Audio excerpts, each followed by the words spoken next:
The great hall of the Galactic Council stretched so far that the ceiling disappeared into darkness above. Thousands of beings from across the galaxy filled the massive space. Some floated in energy fields, others sat on crystal platforms, and a few hung from the ceiling like living chandeliers. The air buzzed with dozens of different languages being translated in real time. Ambassador Hyunwoo Kim stood perfectly still at the human delegation's platform. His dark suit looked simple, compared to the elaborate robes and biosuits around him.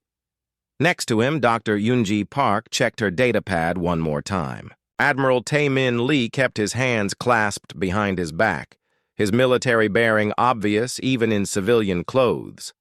The three humans looked tiny in the vast chamber. They had been part of the Galactic Council for only 6 months.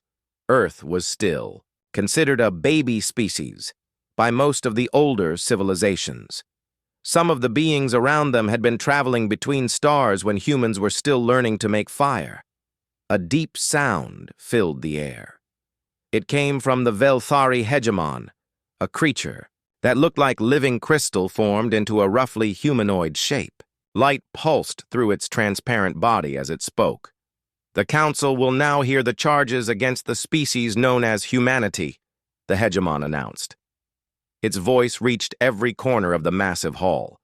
Hyunwoo felt his stomach tighten. He had known this day was coming, but seeing it happen still felt unreal. Around the chamber, representatives from hundreds of species turned to look at the human delegation. Some looked curious, others looked angry. Many looked disgusted. The first accuser stepped forward. It was a Zephyrian, a tall being with blue skin and 4 arms. Its trade federation controlled shipping routes across a quarter of the galaxy. "Honored Council," the Zephyrian began. "Humanity has violated the sacred laws of progression. They have made contact with primitive species without Council approval. They have shared advanced technology with civilizations not ready for such knowledge." Murmurs filled the chamber. Hyunwoo knew the charges were coming, but hearing them spoken aloud made them feel more serious. The Zephyrian continued. "On 17 different worlds, humans have introduced concepts that threaten established order. They speak of individual rights to beings who should follow collective wisdom. They teach democracy to species that need strong leadership. They give weapons to children." The next accuser was even worse. A member of the ethereal collective floated forward. This species shared a group mind across billions of individuals. To them, the idea of independent thought was like a disease. "The humans spread mental viruses," the ethereal said. Its voice sounded like many people speaking at once. "Their concepts of individual freedom break apart the natural unity of civilized species.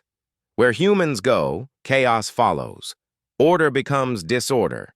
Peace becomes conflict." One by one, other species added their voices. The Corvan Empire accused humans of disrupting their slave trade by teaching their workers about wages. The hegemony of worlds claimed humans had caused 3 revolutions by introducing the idea of voting. Even species that Hyunwoo thought were friendly stayed silent. Dr. Yoonji leaned close to him. "They planned this," she whispered. "Every accusation is coordinated. This isn't a trial, it's an execution." Admiral Taemin's jaw was tight. "They're afraid," he said quietly. "That's what this is really about." The hegemon raised one crystal, arm for silence. "The accusations have been heard. Now the Council will present evidence of human crimes." Holographic displays appeared throughout the chamber. They showed human ships at various star systems. They showed humans meeting with alien leaders. They showed human technology being shared with less advanced civilizations. "Observe," the hegemon said. "Humans making contact with the Norvani people before they had achieved faster-than-light travel. This violates the non-interference doctrine established 3 million years ago." The display changed. Humans teaching the Kelthari about democratic government. This destabilizes their traditional monarchy and threatens regional peace. Another change. Humans sharing advanced medical technology with 12 different species. This disrupts natural evolutionary processes and creates dependency. The evidence went on for hours. Every human action that had seemed positive to Hyun-woo was presented as a crime. Saving dying civilizations became interfering with natural selection. Teaching advanced science became contaminating primitive cultures. Stopping wars became disrupting established political systems. Dr. Yoon-ji took notes the entire time. She was a xenobiologist, someone who studied alien life. The more she heard, the angrier she became. The council wasn't describing crimes. They were describing everything good that humans had done since. Joining galactic civilization. Finally, the hegemon announced the punishment. Humanity will cease all unauthorized contact with primitive species immediately. All human expansion beyond currently occupied systems will require council approval. Humanity will pay reparations equal to 200 years of their planet's total economic output. The chamber erupted in approval. Thousands of beings cheered, whistled, clicked, or made whatever sounds indicated happiness in their species. The humans were being crushed, and most of the galaxy was celebrating. Furthermore, the hegemon continued, all human diplomatic, military, and commercial activities will be subject to council oversight. Human ships will carry council observers. Human colonies will accept council governors. Human technology development will be monitored and controlled. Hyun-woo listened to the terms in silence. They weren't just harsh. They were designed to destroy human civilization slowly. Humans would become a client species, controlled by older civilizations that had grown comfortable with their power. The human delegation has 72 standard hours to accept these terms, the hegemon announced. Refusal will result in immediate economic and military sanctions against all human worlds. The chamber began to empty. Thousands of aliens filed out, many still celebrating humanity's humiliation. Some stopped to stare at the human delegation with satisfaction. Others simply ignored them, as if humans had already ceased to matter. Admiral Tae-min was the first to speak. They want us as slaves, Dr. Yoon-ji nodded. Worse than slaves. They want us broken. They want to make an example of us, so no other young species gets ideas about changing things. Hyun-woo remained silent for a long time. He watched the last aliens leave the chamber until only the 3 humans remained in the vast empty space. Finally, he spoke. I think they just made a very serious mistake. The other 2 looked at him. There was something in his voice they had never heard before. It wasn't anger. It wasn't fear. It was something much more dangerous. What do you mean? Dr. Yoon-ji asked. Hyun-woo looked around the empty chamber one more time. They assume we need their permission to exist. They assume we need their approval to grow. They assume we need them. He turned toward the exit. They're about to learn how wrong they are. As they walked through the halls of the council station, Admiral Tae-min could feel eyes following them. Aliens stared at the humans with mixtures of pity and contempt. Some laughed openly. Others whispered among themselves. None of them noticed the small device Dr. Yoon-ji was carrying. For 6 months, she had been recording everything she saw in council space. Every technology, every political system, every weakness. The council thought humans were primitive. They had no idea how much humans had learned during their brief membership. When they reached their ship, Hyun-woo sent a single coded message to Earth. It was just 2 words, but they would change everything. Protocol 7. On Earth, alarms began to sound in government buildings across the planet. President Ji-hoon Nam read the message and immediately called an emergency session of the Global Assembly. Within hours, representatives from every nation on Earth had gathered. The vote was unanimous. If the galaxy wanted humans gone, they would get their wish, but not in the way they expected. The Council had made their choice. Now humanity would make theirs. The human diplomatic ship, New Soul, drifted in the darkness between stars. Inside, The three-person delegation worked through the night. They had less than 3 days to respond to the Council's ultimatum, but Hyunwoo knew their real work was just beginning. Dr. Yoonji spread her research across the main table. 6 months of careful observation had revealed shocking truths about galactic civilization. The Council wasn't just corrupt. It was built on lies. "Look at this," she said, pointing to a chart showing technological development across different species. Every single advanced civilization stopped innovating the moment they joined the Council. The Velthari haven't developed new technology in 2 million years. The Zephyrians have been using the same ship designs for 500,000 years. Admiral Taemin studied the data. They're stagnant. Worse than stagnant, Eunji continued. They actively prevent progress. The Council has rules against sharing technology, against rapid development, against anything that might threaten the established order. They keep younger species primitive on purpose. She pulled up another display. Remember the Norvani? The species they accused us of contaminating? Before human contact, they had been stuck at the same technological level for 10,000 years. 10,000 years! Within 6 months of meeting us, they made breakthrough after breakthrough. Hyunwoo leaned forward. What changed? We taught them to ask different questions, Yoonji said. The Council teaches species to accept limits, to know their place, to follow the wisdom of older civilizations. We taught the Norvani to question everything, to experiment, to imagine better solutions. In another part of the ship, engineer Donghyun Choi was making his own discoveries. He had spent months studying Council technology during diplomatic visits. What he found amazed him. Their technology is actually primitive, he told the others. They have faster-than-light travel, yes, but it's crude and inefficient. Their computers are slow. Their weapons are basic. They've been coasting on the same knowledge for millions of years. Admiral Taemin frowned. But their fleets are huge, thousands of ships for every one of ours. Numbers without innovation, Dong-hyun replied. They overwhelm enemies with quantity, not quality. It worked for them because they never faced anyone who thought differently. As the night wore on, more pieces of the puzzle fell into place.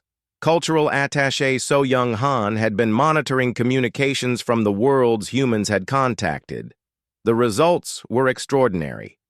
Every single species we've worked with is showing unprecedented development, she reported. The Kelthari have developed new forms of government that combine their traditional values with democratic principles. The Norvani have made scientific advances that took us centuries to achieve. The others are following similar patterns. She paused, looking troubled. But there's something else. These species are scared. They're hiding their progress from the Council. They know what happened to others who advanced too quickly. Hyunwoo felt pieces clicking into place. The Council doesn't just control technology. They control evolution itself. They keep the galaxy frozen in place. Dr. Yoonji nodded grimly.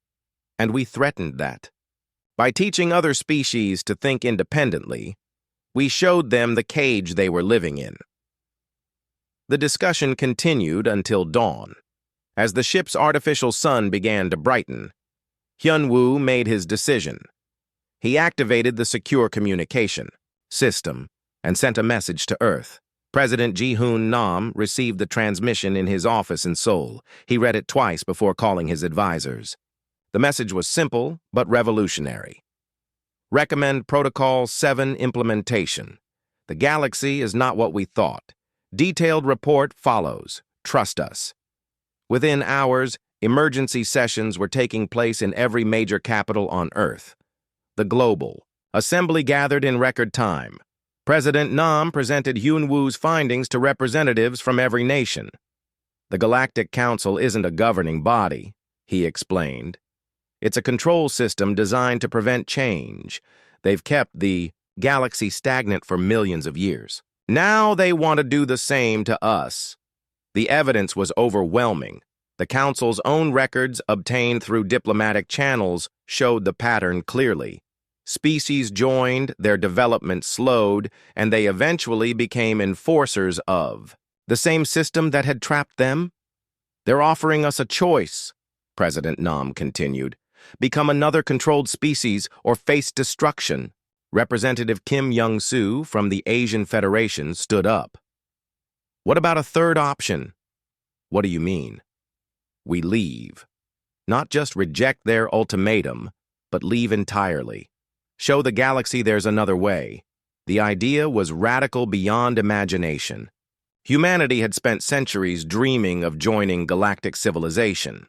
Now they were being asked to walk away from it entirely. Dr. Sarah Chen, Earth's chief scientist, presented the technical assessment. We can do it. Our technology is actually more advanced than most council species. We've been innovating while they've been stagnating. We can survive independently. Admiral Park Sung-min added the military perspective. We can't win a direct confrontation, but we don't need to. If we withdraw completely, they have no way to force us to comply. The debate lasted 18 hours. Representatives argued about economics, security, and humanity's future among the stars. Some wanted to accept the Council's terms and work within the system. Others wanted to fight directly. A growing number supported the withdrawal option. Finally, President Nam called for a vote. The question was simple. Should humanity accept the Council's ultimatum or implement Protocol 7? Protocol 7 was humanity's ultimate contingency plan. If galactic civilization proved hostile, humanity would withdraw completely and build their own future. It had seemed like paranoid planning when it was developed. Now, it looked like wisdom. The vote wasn't close. 307 nations voted for Protocol 7. Only 12 voted to accept the Council's terms. As the vote concluded, President Nam activated emergency communication systems across Earth. The message went out to every human colony, every human ship, every human outpost. In the galaxy, Protocol 7 is now active. All citizens are to implement withdrawal procedures immediately. Repeat, Protocol 7 is active. On mining stations throughout Council space, human workers began shutting down operations. On trade ships traveling between star systems, human captains changed course for home. On diplomatic missions across the galaxy, human ambassadors quietly packed their belongings. The galaxy was about to learn what humanity had built during their brief time among the stars. More importantly, they were about to discover what humanity could build when no one was trying to control them. Back on the new Sol, Hyun-woo watched Earth's response with satisfaction. The Council had made their choice. They had decided that humanity was too dangerous to exist as equals. Soon they would discover how dangerous humanity could be when they stopped trying to be friends. Dr. Yoon-ji was already working on the next phase. Her research had identified dozens of species that were quietly developing beyond Council expectations. Species that had been inspired by human contact to push their own boundaries. We're not the only ones who want something better, she told Hyun-woo. The question is whether we can reach them before the Council stops us. Hyun-woo smiled for the first time since the trial began. The Council thinks in terms of control and punishment. They can't imagine what we're really planning.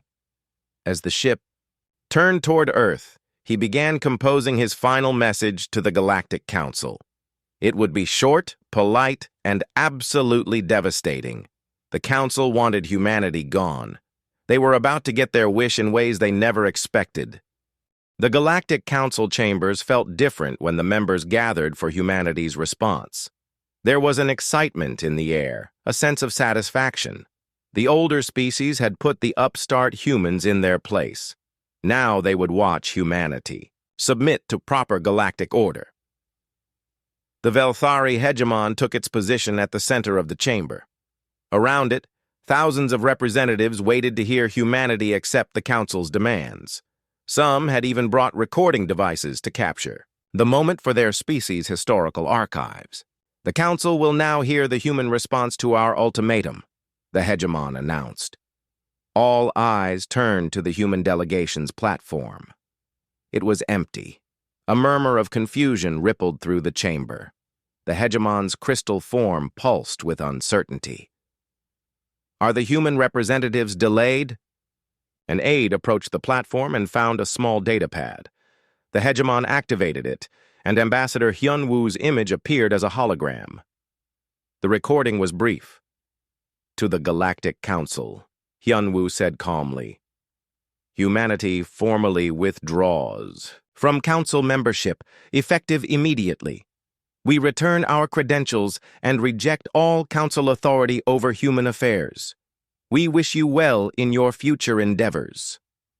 The hologram flickered and disappeared. On the platform sat humanity's council credentials, diplomatic seals, and access codes. Nothing else. The chamber erupted in chaos. Some species cheered, thinking they had won. Others seemed confused by humanity's response. A few looked worried, though they couldn't say why. The hegemon called for order. "The humans have chosen exile over compliance. This matter is closed." But even as the council celebrated, something unprecedented was happening throughout galactic space. Human colonies were vanishing. Captain Sujin Kong commanded the merchant vessel Busan Trader when the evacuation order came. She was 3 days from the Corvan Empire's capital, carrying a cargo of rare earth minerals that would have made her company rich. "All stop," she ordered. "Dump the cargo and set course for the Sol system." Her crew stared at her. "Captain, that cargo is worth millions of credits." "Protocol 7, she replied. That was all she needed to say. Every human in space knew what those words meant. Within hours, the Busan Trader had joined a growing stream of human ships heading home. Across the galaxy, similar scenes played out on hundreds of worlds. On New Kyoto, a human agricultural colony. In Zephyrian space, Governor Lee Min-jun received the withdrawal order during harvest season. The colony produced food for 3 nearby star systems. Walking away would cause serious shortages. "Pack everything that's ours," he ordered. "Leave the infrastructure, but take all the seeds, all the knowledge, all the equipment we brought." "What about the contracts?" his aide asked. "We'll be breaking agreements with 6 different species." "The council wanted us gone," Min-jun replied. "They're getting their wish." The evacuation was unlike anything the galaxy had ever seen. Humans didn't flee in panic or leave angry messages. They simply packed their belongings and departed with mechanical efficiency. Every piece of human technology, every human innovation, every human idea went with them. Dr. Min-ho Yoon was the exception. As humanity's leading expert on council psychology, he had one final task before leaving. He spent his last week in council, space writing a report that would change everything. The report was titled Systemic Stagnation in Galactic Civilization, a Psychological Analysis. It detailed how the Council's rigid hierarchy had created a galaxy-wide culture of fear and submission. Species stopped innovating because innovation was dangerous. They stopped questioning because questions were punished. Most damaging of all, the report proved that the Council's elder species knew exactly what they were doing. They maintained power by keeping everyone else weak. Yoon transmitted the report to every data network in Council space. It spread faster than any attempt to stop it could follow. Within days, billions of beings across hundreds of worlds had read humanity's final assessment of galactic civilization. The response was immediate and devastating. On Kepler 442b, the Norvani people gathered in their capital city to discuss the human evacuation. For 6 months, they had worked with human advisors to develop new technologies and government systems. Now their mentors were gone. "What do we do now?" asked their leader, a being named Vextai. "We continue," replied their chief scientist, Mordun. "The humans didn't give us technology. They taught us how to think. That's still ours." Similar conversations were happening on 17 different worlds. Species that had been quietly advancing with human help now faced a choice: return to stagnation or risk council punishment by continuing to grow. The choice was easier than anyone expected. Within a month of humanity's departure, the Norvani announced they had achieved faster-than-light travel using principles they had developed independently. The technology was clearly based on concepts learned from humans, but it was uniquely Norvani in design. The Council's response was swift and harsh. Economic sanctions, military threats, demands that the Norvani submit their technology for Council, review and control. The Norvani response was even simpler than humanity's had been. They closed their borders to all Council traffic and declared complete independence. 3 more species followed within weeks, then 7 more, then 12. On the Council station, emergency sessions ran around the clock. The carefully maintained order of millions of years was collapsing. Species that had been obedient for millennia were suddenly declaring independence and developing advanced technology. "This is the humans' doing," the hegemon declared. "Even in exile, they continue to contaminate galactic civilization. Then we must stop them," replied the Zephyrian representative. "Send fleets to human space. Destroy them before they can spread more chaos." "Impossible," Admiral Kekthor of the Corvan Empire interjected. "We don't know where they went." That was the most shocking discovery of all. Humanity had vanished completely. Their ships had left Council space but hadn't arrived anywhere the Council could detect. Advanced sensor networks found no trace of human activity in any known star system. It was as if 50 billion humans and their entire civilization had simply disappeared. The truth was both simpler and more complex than the Council imagined. Humanity hadn't fled to distant worlds or hidden in remote systems. They had done something the galaxy thought impossible. They had built new homes in the vast emptiness between spiral arms. Engineer Dong-Hyun Choi had spent years studying the cosmic voids that separated galactic regions. While Council species fought over habitable worlds, humans had learned to create their own habitats in empty space. Massive construction projects had been quietly underway for decades, rotating habitats that could house millions. Mobile research stations that could travel between star systems, self-sufficient colonies that needed no planets to survive. When Protocol 7 activated, these projects became humanity's new home. 50 billion humans dispersed into the cosmic dark, taking their technology, their knowledge, and their dangerous ideas with them. But they didn't go alone. Captain Han Jae-seok commanded the evacuation fleet from the Kelthari system. As his ships prepared to depart, he received an unexpected transmission. "Human Captain, this is Kelthari Prime Minister Yeltani. We request passage on your vessels." Jae-seok was stunned. "Prime Minister, you can't leave your homeworld. We can, and we will," Yeltani replied. "Our people have voted. We choose the human path over Council submission." Similar requests came from Norvani worlds, from independent colonies, from species that had tasted freedom and refused to give it up. Thousands of alien refugees joined the human evacuation, abandoning their homes rather than return to Council. Control. The galaxy was learning a hard lesson. Ideas once planted could not be destroyed by force. The concepts humanity had shared, freedom, innovation, self-determination, were spreading faster than any military could contain them. The Council had wanted humanity gone. Now they were discovering that making enemies of teachers was the most dangerous mistake they could have made.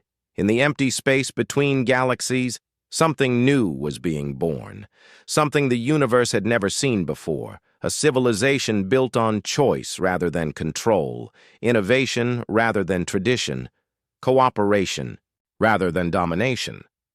The Council had provoked humanity into leaving. Soon they would learn what humanity was building in exile. 6 months after humanity's disappearance, the first cracks in galactic civilization became too obvious to ignore. Trade routes that had operated smoothly for thousands of years began to collapse. Systems that had relied on human logistics found themselves isolated. The careful economic balance that the Council had maintained for millennia was falling apart. Ambassador Heeran Jung had been humanity's specialist in Outer Rim politics. For 3 years, she had traveled between dozens of minor species, helping them resolve conflicts and establish trade agreements. Her methods had been simple: teach them to talk to each other instead of fighting. Now those carefully built relationships were crumbling without human mediation.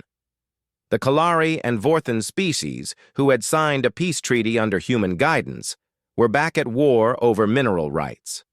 The Thakri Trade Consortium had split into 3 hostile factions. Border disputes that humans had helped resolve were exploding into open conflict.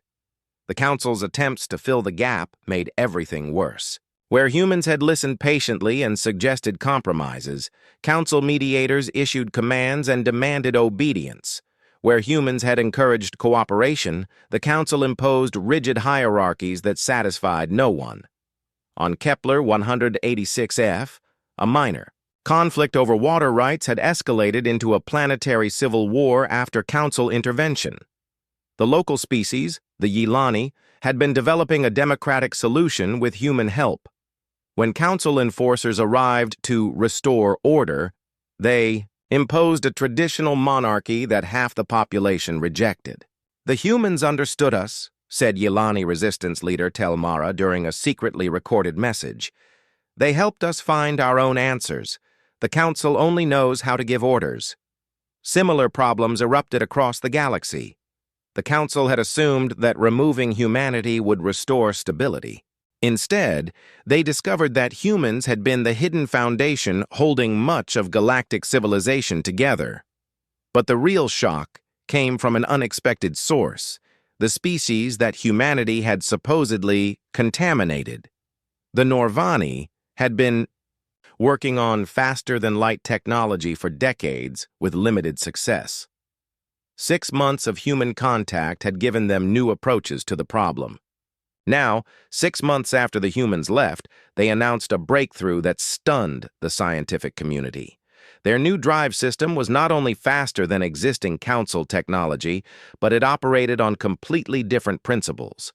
Instead of brute force manipulation of space-time, the Norvani had developed elegant mathematical solutions that required a fraction of the energy Council ships used. "We learned to think differently," explained Norvani chief scientist Mordun in a broadcast that reached across the galaxy. "The humans didn't give us this technology. They taught us to question assumptions we had never thought to question." The announcement triggered panic in Council chambers. For millions of years, technological superiority had been their primary tool for maintaining control. If younger species could develop superior technology independently, the entire galactic order was threatened. The Council's response was predictably harsh. They declared the Norvani technology illegal and demanded it be surrendered for Council oversight. When the Norvani refused, economic sanctions followed, then military threats. The Norvani response was simple and devastating. They shared their technological breakthrough freely with any species that wanted it. Within weeks, 17 different civilizations had independently verified the Norvani drive design. The technical specifications spread across every communication network. Impossible to contain or control. Species that had been dependent on Council transportation suddenly had the ability to travel faster and more efficiently than their former masters. The pattern repeated with other innovations. The Kelthari developed new forms of energy production that made Council power systems obsolete. The Yilani created communication technology that allowed instant contact across galactic distances. The Vrex discovered medical techniques that could extend lifespans far beyond anything Council science had achieved. All of these breakthroughs had one thing in common. They were based on approaches that humans had suggested, but developed by alien minds thinking in alien ways. The result was technology that no single species could have created alone. Councillor Velkon of the Ethereal Collective was the first to understand what was really happening. As part of a hive mind species, Velkon could see patterns that individual minds might miss. The humans weren't contaminating other species, Velkon reported to an emergency council session. They were teaching them to contaminate themselves. They introduced new ways of thinking that these species then developed according to their own nature. The realization was terrifying. The Council could control technology by limiting access to it. They could control resources by controlling who could travel between systems, but they couldn't control ideas once those ideas had taken root in alien minds. The situation grew worse when isolated Council reconnaissance probes began disappearing in the galactic void. Ships sent to investigate the human exodus simply vanished. Without sending any distress signals, the probes weren't destroyed, their wreckage would have been detectable. They were simply gone. Advanced sensor arrays detected strange energy signatures in the empty space between spiral arms, but no details could be determined. Whatever humanity was building in exile, it was beyond the Council's ability to observe or understand. Then came the defections. The first species to formally leave Council membership was the Threnody, a peaceful civilization that had joined the Council seeking protection from more aggressive neighbors. They announced their withdrawal in a simple statement: "We choose to build rather than control." The Threnody didn't flee to human space. They established their own independent colonies and began developing technology based on principles they had learned during brief contact with human traders. Within months, their innovations in agriculture and medicine made them more prosperous than they had ever been under Council oversight. Other species watched and learned. If the Threnody could thrive outside Council control, why couldn't they? The Balthi? Defections started slowly, then accelerated. First dozens of species left, then hundreds. Each departure weakened the Council's economic and military power, while strengthening the growing network of independent worlds. Most disturbing of all was the discovery that the departing species were coordinating their efforts. They shared technology freely, established mutual defense pacts, and created trade relationships that bypassed Council systems entirely. Someone was teaching them to cooperate in ways the galaxy had never seen. Intelligence reports suggested that human advisors were secretly working with the independent species, but no direct contact could be proven. Humans seemed to have developed the ability to influence galactic affairs without being detected. The truth was more subtle than the Council imagined. Humanity hadn't disappeared. They had transformed into something the galaxy had never encountered. Instead of controlling territory, they controlled ideas. Instead of building empires, they built relationships. Instead of demanding obedience, they inspired independence. Captain Kang Soo-jin commanded a human vessel that officially didn't exist. The Silent Dawn was one of dozens of ships that moved through the spaces between Council territories, making contact with species interested in alternatives to galactic orthodoxy. "We're not recruiting allies," she explained to her mixed human and alien crew. "We're sharing knowledge with anyone willing to think differently." The ship's mission was simple: find species that were questioning Council authority and give them the tools to answer their own questions. Sometimes that meant sharing technology. Sometimes it meant teaching new approaches to old problems. Sometimes it just meant proving that alternatives to Council control were possible. The Silent Dawn never stayed in one place long enough to be detected. Its crew included experts in alien psychology, advanced technology, and diplomatic methods that the Council couldn't understand. They were building something that had never existed before, a civilization based on voluntary cooperation rather than enforced hierarchy. On the Council station, emergency meetings ran continuously. The carefully maintained order of millions of years was collapsing faster than anyone had thought possible. Species that had been obedient for millennia were suddenly declaring independence and developing technology that surpassed Council capabilities. "We must take direct action," declared the Zephyrian representative. "Send fleets to destroy the human installations before they can spread more chaos." "We don't know where they are," Admiral Kekthor replied for the 100th time. "Our best scouts can't find them." "Then we must make examples of the species they have contaminated," the hegemon decided. "Destroy the Norvani. Occupy the Kelthari. Show the galaxy the price of rebellion." The Council was about to make another serious mistake. They were preparing to use force against species that had learned to think like humans. They had no idea how dangerous that combination could be. 2 years after humanity's exodus, the galaxy had become unrecognizable. What had started as isolated defections from Council authority had grown into something the universe had never seen, a vast network of independent worlds connected by shared principles rather than enforced loyalty. The Free Worlds Alliance, as it had come to be known, now encompassed over 200 star systems. These weren't scattered rebels hiding from Council authority. They were thriving civilizations that had openly declared their independence and were prospering beyond anything they had achieved under Council control. Dr. Yong-Soo Lim had been a philosophy professor on Earth before humanity joined the galactic community. His writings on individual liberty and cooperative governance had been translated into hundreds of alien languages during humanity's brief Council membership. Now those ideas were reshaping galactic civilization. The Alliance operated on principles that would have been impossible in Council space. Technology was shared freely between species. Trade was conducted without the massive tribute payments the Council demanded.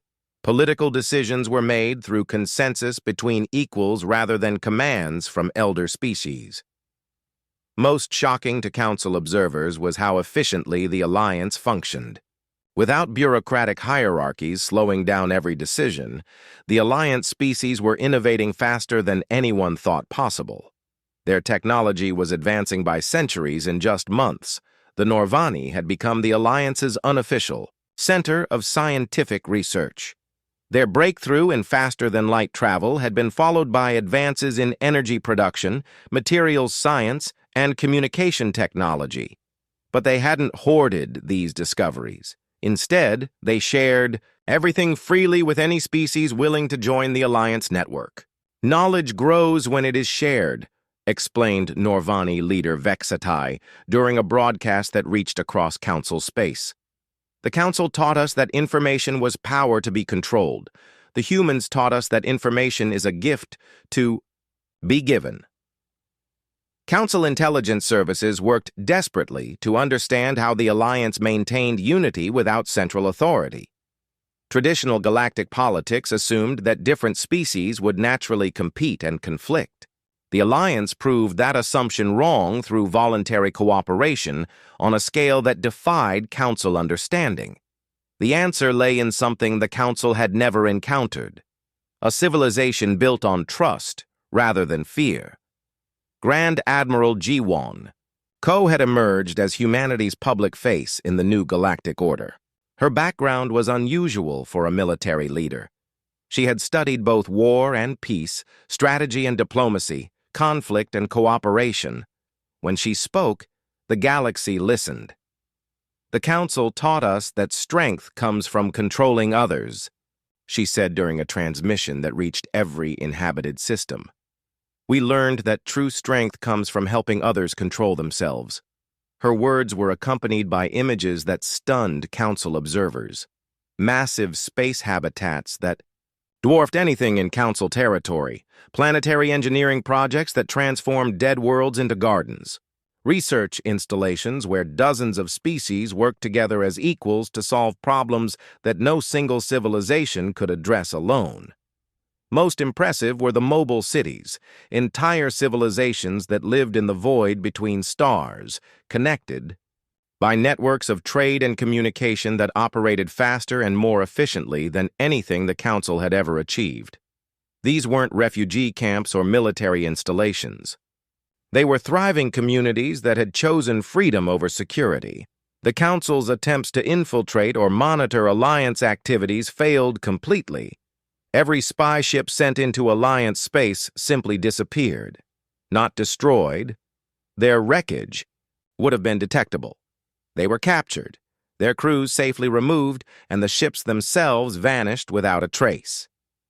Intelligence reports described Alliance technology that made Council systems look primitive. Stealth systems that rendered ships completely undetectable. Defensive networks that could disable hostile vessels without harming their crews. Most disturbing of all, weapons that could destroy Council warships while leaving planets and civilian populations completely unharmed. "They're not fighting us," reported Admiral Kekthor after his latest reconnaissance mission failed.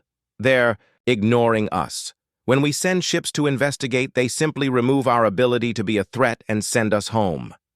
The psychological impact on Council forces was devastating. Soldiers who had been raised to believe in Council superiority were encountering technology that made their most advanced weapons look like primitive tools. Worse, they were being treated with a kind of gentle dismissal that was more humiliating than any military defeat. Council ships would arrive at Alliance territory expecting battle, and instead find their weapon systems shut down, their crews safely transported to nearby Council space, and their vessels returned to them completely intact but stripped of anything that could be used for military purposes. "They're treating us like children," one ship captain reported. "They disable our weapons like a parent taking a dangerous toy away from a baby." The comparison was more accurate than the captain realized. To Alliance civilizations that had broken free from Council limitations, the elder species looked exactly like children. Dangerous, destructive children who refused to grow up. The Alliance had moved beyond the need for traditional military force.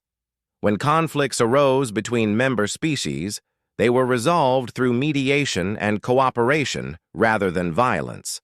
When external threats appeared, they were neutralized through superior technology rather than destructive warfare. This approach proved devastatingly effective when the Council finally decided on direct military action. The first target was the Norvani homeworld. Council strategists assumed that destroying the source of Alliance technological advancement would cause the entire network to collapse. A fleet of 3,000 ships, the largest military force assembled in galactic history, moved toward Norvani space. They never arrived. The entire fleet simply vanished while traveling through hyperspace. No wreckage was found, no distress. Signals were sent. 3,000 Council warships and their crews disappeared as if they had never existed. 12 hours later, the ships reappeared at the edge of Council space. Every vessel was intact and undamaged. Every crew member was alive and unharmed. But every computer system had been completely wiped clean, and every weapon had been removed with surgical precision. Attached to each ship was the same message: "Violence is not the answer. We are willing to discuss alternative solutions whenever you are ready." The message was signed by Admiral G1 Ko. The psychological impact was immediate and devastating. The Council's most powerful military force had been defeated without a single shot being fired.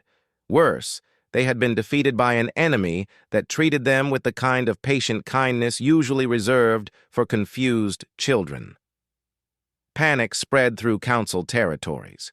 If the Alliance could neutralize their strongest military forces so easily, what hope did individual worlds have of resisting Alliance influence? Species that had been loyal to the Council for millions of years began to question whether that loyalty was worth maintaining. The defections accelerated. Entire sectors declared independence and requested membership in the Free Worlds Alliance. Council military forces found themselves dealing with rebellion and unrest on dozens of worlds simultaneously. Most damaging of all was the realization that the Alliance wasn't trying to conquer Council territory. They were simply demonstrating that better alternatives were possible. Every world that joined the Alliance became more prosperous, more advanced, and more free than it had ever been under Council control. The Council faced a crisis that their political system couldn't handle. They had built their civilization on the assumption that control was necessary for order. The Alliance proved that voluntary cooperation could achieve better results than forced compliance. Council leaders found themselves in the impossible position of trying to force species to remain loyal to a system that was clearly inferior to the alternative. The harder they tried to maintain control, the more obvious it became that control was the problem. In the deep space between galaxies, humanity watched the collapse of galactic civilization with mixed emotions. They had never wanted to destroy the Council. They had simply wanted to build something better. Ambassador Hyunwoo Kim, now serving as humanity's liaison to the Alliance, reflected on how far they had come since that first humiliating trial in council chambers. "They wanted us to disappear," he told Admiral Ko during a planning session. "They never imagined we might build something so much better that their own people would choose to join us." The galaxy was learning a hard lesson about the power of example. Ideas, once demonstrated to work, could not be stopped by force. The Council had provoked humanity into leaving their territory, but they had never imagined that humanity would take their best ideas with them. Now those ideas were spreading, faster than any military could contain them, and the galaxy would never be the same. 5 years after humanity's withdrawal from galactic civilization, the Velthari hegemon stood alone in the council chambers. The vast hall that had once held thousands of representatives from across the galaxy now echoed with emptiness. Less than a quarter of the original member species remained loyal to the council, and even they were wavering. The hegemon's crystal form pulsed with desperate anger as it addressed the scattered delegates. "The Alliance corruption spreads like a plague. Across civilized space, we must take decisive action before their madness destroys everything our ancestors built." The remaining council species had grown increasingly desperate as their authority crumbled. Trade routes that had operated for millions of years lay abandoned. Worlds that had paid tribute for millennia had declared independence. The careful balance of power that had maintained galactic order was collapsing faster than anyone could have imagined. "What action can we take?" asked the Zephyrian representative, his 4 arms trembling with frustration. "Our fleets disappear when they approach Alliance space. Our spies are captured and returned to us unharmed but empty-handed. Our economic sanctions have no effect on civilizations that share resources freely." Admiral Kekthor of the Corvan Empire stood slowly. His species had ruled through military might for 2 million years, but even they were beginning to question the Council's methods. "There is one option remaining," he said grimly. "Total war. We gather every remaining loyal ship, every weapon, every soldier. We attack with everything we have and destroy the Alliance before it can corrupt any more worlds." The chamber fell silent. The hegemon's crystal form flickered as it considered the proposal. Total war was the ultimate expression of council philosophy. Impose order through overwhelming force, destroy anything that threatened the established system. "How many ships can we assemble?" the hegemon asked. 10,000 vessels from loyal worlds," Kekthor replied. "The largest military force in galactic history. Even Alliance technology cannot stand against such numbers." The decision was made quickly. The Council would bet everything on one massive assault. They would either restore their authority through decisive victory or face complete destruction. There was no middle ground. The fleet assembled at the edge of Council space over the course of 3 months. 10,000 warships representing the combined military might of the galaxy's oldest civilizations. Each vessel carried weapons capable of destroying planets. Together they formed an armada that should have been unstoppable. Fleet Admiral Dong-wook Shin watched the Council fleet's approach from the command center of the Alliance vessel New Horizon. The human ship was smaller than any Council vessel, but it carried technology that represented 5 years of unrestricted innovation and cooperation between dozens of species. "They're really coming," observed Captain Lee Soo-min from her position at the tactical station. 10,000 ships. "They don't understand what they're attacking," Admiral Shin replied calmly. "They still think in terms of territory and conquest. They can't imagine what we've actually built." The Alliance response was unlike anything in military history. Instead of assembling their own fleet to meet the Council armada, they simply waited.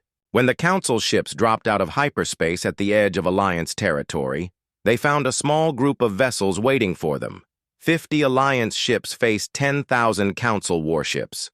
The odds were 200 to 1 against the Alliance. By every traditional measure of military power, the outcome should have been certain. Admiral Kekthor opened communication channels with the Alliance fleet. He expected to receive surrender terms or desperate negotiations. Instead, he found himself speaking with Ambassador Hyun-woo Kim. "Admiral Kekthor," Hyun-woo said politely. "Welcome to Alliance Space. We've been expecting you. Surrender immediately." "And we will show mercy," Kekthor demanded. "You cannot stand against the combined might of galactic civilization." Hyun-woo's expression remained calm. "Admiral, we have no intention of fighting you. Violence is not the answer to our differences." Then, "You surrender?" "No, Admiral. We're going to show you something that will change everything." What happened next became known as the Revelation. Instead of engaging in battle, the Alliance fleet began broadcasting on every communication frequency simultaneously. The transmission reached not only the Council Armada, but every inhabited system in the galaxy. The broadcast began with detailed technical specifications for faster-than-light travel, energy production, terraforming, medical technology, and dozens of other scientific advances. Information that the Council had hoarded for millions of years was suddenly available to every species in the galaxy. "This is the knowledge your leaders have kept from you." Hyun-woo's voice accompanied the data streams. "This is the technology that could have eliminated poverty, disease, and conflict from your worlds generations ago. This is what your council has denied you in order to maintain their power." The psychological impact was immediate and devastating. Across the galaxy, billions of beings suddenly had access to technology that could transform their civilizations overnight. Species that had been deliberately kept at primitive technological levels could now see exactly how they had been controlled and limited. But the broadcast didn't stop with technology. It included detailed historical records showing how the Council had systematically suppressed innovation, prevented cooperation between species, and maintained artificial scarcity to keep younger civilizations dependent. "Your leaders told you that rapid development was dangerous," the broadcast continued. "They said that sharing technology led to chaos. They claimed that strict hierarchy was necessary for galactic stability. Every word was a lie designed to keep you under their control." The Council fleet found itself paralyzed. Their crews were watching the same broadcasts, learning the same truths about how their own leaders had deceived them. Morale collapsed as soldiers realized they were fighting to preserve a system built on lies and oppression. Admiral Kekthor tried to jam the transmissions, but Alliance technology made that impossible. He ordered his ships to attack, but found that their weapons systems had been quietly disabled while they listened to the broadcast. Not destroyed, simply turned off with such surgical precision that his crews hadn't even noticed. "How?" he demanded. "We've had 5 years to study Council technology while building something better," Admiral Shin explained. "Your weapons are obsolete. Your ships are primitive. Your tactics are based on assumptions that are no longer true." The demonstration continued as Alliance ships began moving through the Council fleet with impossible ease. They weren't attacking. They were simply proving that they could go anywhere and do anything they wanted without the Council being able to stop them. Council ships found their defensive systems bypassed, their computer networks accessed, their communication systems taken over. The Alliance wasn't stealing anything or causing damage. They were simply showing that the concept of Council military superiority was an illusion. "You could destroy our ships," Kekthor realized. "We could disable your entire fleet without harming a single crew member," Admiral Shin confirmed. "But we won't. Violence is not our answer to your problems. Then what do you want? We want you to understand that there's a better way." The final phase of the demonstration was the most shocking of all. Alliance ships began transporting Council crew members aboard their vessels, not as prisoners but as guests. Thousands of Council soldiers found themselves walking through Alliance facilities, seeing technology that was decades ahead of anything in Council space. More importantly, they saw species working together as equals. They saw civilizations that had prospered beyond imagination after breaking free from Council control. They saw the future that their own worlds could have if they chose cooperation over domination. The psychological impact was overwhelming. Entire council ships began declaring mutiny as their crews refused to fight for a system they now understood was designed to oppress them. Admirals found themselves commanding fleets that had lost all will to continue the battle. The war was over, before it had truly begun. Not through military defeat, but through the collapse of the ideas that had justified the war in the first place. Admiral Kekthor was among the last to accept reality. "What happens now?" he asked. "Now you choose," Hyunwoo replied. "Return to council space and try to maintain the old system, or join us in building something better." The choice was easier than anyone expected. Within days, most of the council fleet had formally requested membership in the Free Worlds Alliance. The remaining ships returned to council space carrying news that would finish what the war had started. The Galactic Council didn't collapse in violence or chaos. It simply became irrelevant overnight. Why submit to the authority of elder species when you had the knowledge and technology to stand as equals? Why accept artificial limitations when unlimited? Growth was possible. 10 years later, Ambassador Hyunwoo Kim stood in the assembly hall of the new Galactic Federation. The building was designed to accommodate thousands of species as equals, with no elevated platforms for elder civilizations and no segregated areas for younger ones. The galaxy had been transformed beyond recognition. The old hierarchies were gone, replaced by voluntary cooperation between independent worlds. Technology advanced at an unprecedented pace,